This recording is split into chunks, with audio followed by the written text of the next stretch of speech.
This league, man, never a dull moment. The drama of it all never ceases to amaze us as fans. Just when I uploaded my most recent video on Terry Rozier and the trades of the Miami Heat, check out that video if you missed it, we get the breaking news from Adrian Wojnarowski and Shams Charania. I don't even know which one had it first. I got notifications at exactly the same time from both of them, but the Milwaukee Bucks, in a shocking turn of events, have fired head coach Adrian Griffin, a coach they just hired this offseason after firing coach Mike Budenholzer when the Bucks got beat by the Heat in 5 games in the first round of the playoffs as the #1 seed. A first-time head coach, a team that added Damian Lillard in the offseason, a team that is currently 30-13 in the Eastern Conference, 43 games into the season, they give him the axe. Just unbelievable. I'll admit, I thought it was a joke of some kind when I got the notifications. I thought it was a wrong account, a fake account of Woj or Shams, but no, it's real. Griffin is out. And to make it all the more comical, it's being reported that Doc Rivers will be a serious candidate to take the job in Milwaukee. You can't make this stuff up. So what exactly is going on here, and why are we seeing an abrupt exit from Adrian Griffin? Of course, subscribe, all that good stuff, but look, I want to get into this. Now, I know the Bucks season hasn't been perfect. In fact, I've said this before, as good as the Bucks are, and they're still one of the best teams in the league, and they are, in my view, title contenders, I still think they have a lot of issues. And I would be surprised if they come out away from the season winning the championship. I would even be surprised to see them come out of the East because the Celtics are that good and the Sixers have looked exceptionally better than they did last year and have a more well-rounded and cohesive roster. The Bucks defense is pretty bad. I don't think anyone who watches this team would disagree with that. They don't attack closeouts, they're constantly missing assignments and miscues in defending the pick and roll or navigating through screens on the perimeter, and the numbers back this up as well. They're 21st in the league in defensive rating. They give up 120 points per game, which is in the bottom 5 of the NBA in points allowed. They give up more shots than any team in the league. They're also dead last in the NBA in forcing turnovers, meaning teams have the fewest amount of turnovers when they play the Bucks. Like, you get it, this team has flaws, and while their offense is elite, currently second in the league, that superb offense doesn't make up for their subpar defense, and that's especially going to be a problem come playoff time. But come on now, for the Bucks' flaws, this is incredibly reactionary, and a prime example of using the coach as a scapegoat.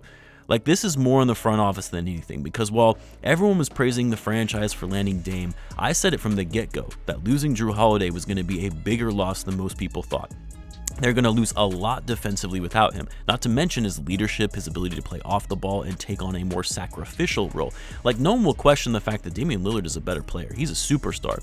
But fit also has to be considered, and disrupting the Bucks, what they had, all in the name of keeping Giannis and getting him to re-sign with them. While I get that, going all in on Dame in his mid-30s on a max contract was also going to be a big gamble.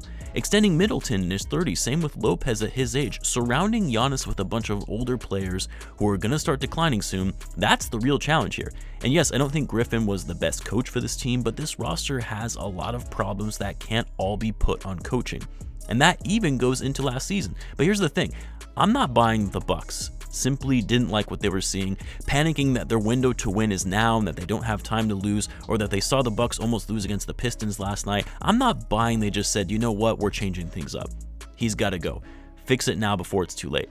Nah, something behind the scenes has to be going on here. And of course, I'm reacting to this in real time, so maybe something has come up by the time you're watching this, but I refuse to believe that there wasn't either some sort of misconduct, some kind of fireable offense like we saw from Ime Udoka, that the Bucks are trying to keep quiet, or this is a situation where Giannis is playing GM and telling the front office he wants this guy gone, which would be hilarious considering he handpicked Griffin as their next head coach. It's never a good idea to let a player pick your coach for you, by the way, especially now that you're in a situation where you fired 2 coaches in a matter of just, 7 or 8 months?